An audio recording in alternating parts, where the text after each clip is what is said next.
Setting up some bottle rockets to shoot off here. This will be loaded with 8,500. The launcher holds 15,000. I'm only going to do 8,500. I'm going to save the other 6,500 for tomorrow night. Anyway, you just take your magic whips across here. Very simple. Overlap the fuses. There's going to be a lot of pressure on them rockets start coming. That's just right. See, our bottle rockets are going to be setting up above the fuses. Fuses need to be a 1/2 inch to 1 inch. That's about 3/4 of an inch right there above your fuses. To keep them standing up, we're going to use hardware cloth.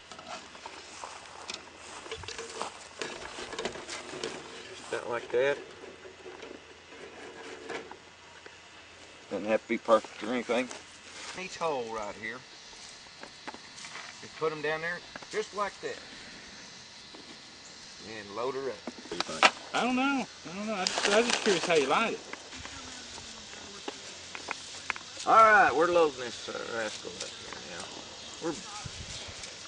We're getting close to halfway done. Ready to go. We got 8,500 bottle rockets in here, and dark is falling on us. Nighttime's coming. We're going to shoot them in a minute, and I don't know if you got the fusing system. We showed you that, but all we're going to do is like this right here, and it lights everything. And it'll last about maybe a minute and a half. But it'll be killer bad, baby! Woo! Just that easy right there. Just as easy as that. All right, I guess we better start moving back now, huh? All right, move back a little bit.